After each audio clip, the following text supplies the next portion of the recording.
أعوذ بالله من الشيطان الرجيم بسم الله الرحمن الرحيم فافزوا أمري إلى الله إن الله بصير بالعباد. السلام على المهدي الذي يملأ الأرض عدلا وكستا كما ملئ المجار. اللهم صل على محمد وعلى محمد وافعل بما أنت أهله. ہمارا آپ کے ساتھ دروس کا سلسلہ روزے کے احکام، اور آج ہمارا موضوع ہے مبطلات روزہ. مبطلات روزہ میں سب سے پہلے دونوں کے مسائل بیان کر رہے ہیں آیت اللہ سستانی صاحب، آیت اللہ خامنائی صاحب. کھانا پینا، وہ کھانا پینا جو جان بوجھ کر ہو اور حالت اختیار میں ہو. تو اگر سہون کھایا جائے یا بھول کے کھایا جائے، نسیان سے کھایا جائے، وہ روزے کو باطل نہیں کرتا ہے. جو جان بوجھ کے کھایا جائے، قطع نظر اس کے کہ کھانا معمول کا ہو یا غیر معمول کا، یعنی عموماً وہ چیزیں کھائی پی جاتی ہوں مثلاً روٹی پانی وغیرہ، یا عموماً وہ چیزیں نہ کھائی جاتی ہوں مثلاً مٹی وغیرہ، اختیار سے کھا لیا جائے تو روزے کو باطل کر دیتا ہے. نمبر 2، جمع کرنا یعنی ازدواجی تعلق کو قائم کرنا، چاہے منی خارج ہو یا نہ ہو، یعنی سپرم خارج ہو یا نہ ہو، روزے کو باطل کر دیتا ہے. نمبر 3، استمنا یعنی جمع کے علاوہ کوئی ایسا فعل کرنا اس کے نتیجے میں منی یعنی اسپرم خارج ہو جائے. اس لحاظ سے اگر بے اختیاری میں اسپرم خارج ہو جائے، منی کا اخراج ہو جائے، سوتے ہوئے میں ہو جائے احتلام، تو یہ روزے کو باطل نہیں کرتا ہے. نمبر 4، خدا پر، رسول خدا پر اور ائمہ طاہرین سے جھوٹ بات منسوب کرنا. یہاں پر ایک فرق کے ساتھ ہے کہ آیت اللہ خامنائی صاحب ارشاد فرماتے ہیں خدا پر، انبیاء پر اور ائمہ سے جھوٹی بات منسوب کرنا احتیاط کی بنا پر روزہ باطل ہو جائے گا. سستانی صاحب ارشاد فرماتے ہیں خدا پر، رسول پر اور ائمہ پر کوئی جھوٹی بات منسوب کرے جان بوجھ کر تو روزہ باطل ہو جاتا ہے. اب دیکھیے دونوں میں فرق یہ ہے کہ خامنائی صاحب نے انبیاء کو بھی شامل کیا ہے، جبکہ آیت اللہ سستانی صاحب نے ارشاد فرمایا خدا، رسول خدا اور ائمہ پر اگر کوئی جان بوجھ کے جھوٹی بات منسوب کرے تو روزہ باطل ہو جاتا ہے. چاہے وہ بعد میں یہ بھی کہہ دے کہ نہیں جو میں نے کہا تھا وہ جھوٹ تھا، تب بھی احتیاط کی بنا پر اس کا روزہ باطل ہو جائے گا. اب یہاں پر آیت اللہ سستانی صاحب ارشاد فرماتے ہیں احتیاط مستحب یہ ہے کہ بی بی فاطمہ الزہرا سلام اللہ علیہا تمام انبیاء مرسلین سے بھی کوئی جھوٹ بات منسوب کرے تو یہی حکم ہے. تمام انبیاء آیت اللہ سستانی نے مستحب لگائی ہے، جبکہ آیت اللہ خامنائی نے روزہ باطل کرنے میں اس کو شمار کیا ہے. نمبر 5، گرد و غبار کا حل تک پہنچنا. دونوں مجتہدین اس مسئلے میں احتیاط واجب لگاتے ہیں، لیکن گرد و غبار کیسا ہو؟ گاڑا گرد و غبار، جس کے لیے ہم استعمال کرتے ہیں نا عربی میں لفظ غلیظ. غلیظ ہمارے یہاں اردو میں گندا کے طور پہ استعمال ہوتا ہے، جبکہ عربی میں غلیظ گاڑا. تو اگر گاڑا گرد و غبار حل تک پہنچے تو روزے کو باطل کر دیتا ہے.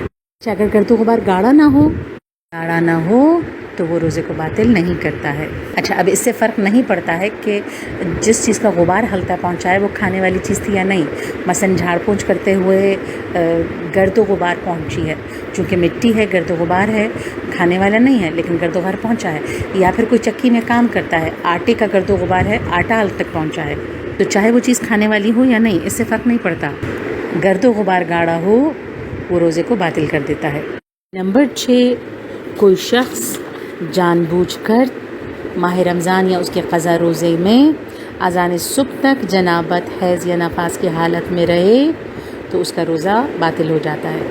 اگر کوئی شخص جنوب ہو گیا ہے اور وقت تنگ ہے، یا عمدن تو اس نے لیٹ کیا لیکن اب وقت اتنا تنگ ہو گیا ہے کہ غسل کا ٹائم نہیں بچا، تو دونوں مجتہدین ارشاد فرماتے ہیں کہ وہ تیمم کرے اور روزہ رکھ لے، اس کا روزہ صحیح ہے. اب نمبر 7، کسی سیال چیز سے حقنہ لینا، انیمہ لینا. یہ کیا ہے؟ انیمہ لینا، حقنہ لینا یعنی معدے کی صفائی مقت کے ذریعے سے، یا آنتوں کی صفائی، آنتوں سے چیزوں کا نکالنا مقت کے ذریعے سے، یا پھر قبض کو دور کرنے کے لیے دیکھیے ایک مخصوص قسم کا علاج کیا جاتا ہے جس میں مقت یعنی مقام اسٹول، مقام پخانہ سے دوائی داخل کی جاتی ہے. یہ دوائی لیکوڈ بھی ہو سکتی ہے، سالڈ بھی ہو سکتی ہے، خشک بھی ہو سکتی ہے. اب اگر دوائی لیکوڈ ہے جو مقعد سے داخل کی جا رہی ہے تو دونوں مجتہدین کی نگاہ میں اگر لیکوڈ چیز سے انیمہ لیا جا رہا ہے تو روزہ باطل ہے. لیکن اگر لیکوڈ چیز سے نہ ہو، مایا سے نہ ہو، سالڈ چیز سے ہو تو سالڈ چیز سے انیمہ لینا، حقنہ لینا روزے کو باطل نہیں کرتا ہے. اسی طرح خشک چیز سے انیما لینا روزے کو باطل نہیں کرتا ہے، مگر خشک چیز سے انیما لینا کراہیت رکھتا ہے۔ اب نمبر 8 وہ چیزیں جو روزے کو باطل کرتی ہیں۔ 8ویں چیز جان بوجھ کر قے کرنا، لیکن اگر سہون کرتا ہے، بے اختیار کرتا ہے تو یہ روزے کو باطل نہیں کرتا۔ جیسے عموماً ہمارے معاشرے میں مشہور ہے الٹی کرنے سے روزہ ٹوٹ جاتا ہے، ایسا نہیں ہے۔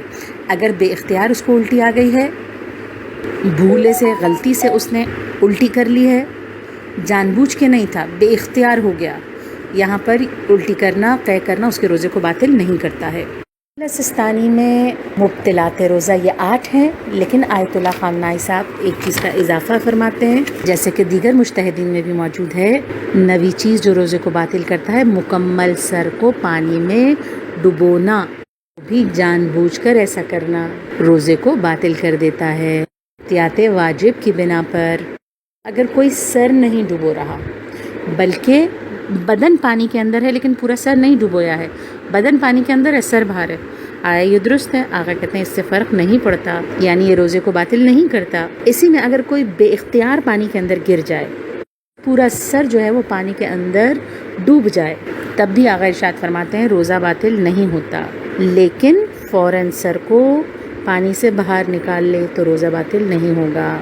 یہی مسئلے میں اگر کوئی غوطہ خور ہے، ٹھیک، ایسا سوئمنگ ڈریس پہن رہا ہے جس سے وہ پورا کور ہو گیا ہے اور پانی اس کے سر تک نہیں پہنچ رہا ہے، آقا کہتے ہیں ایسے ڈریس پہننے کے باوجود بھی روزے کا صحیح ہونا محل اشکال ہے، احتیاط کی بنا پر اس روزے کی قضا کرنی ضروری ہے۔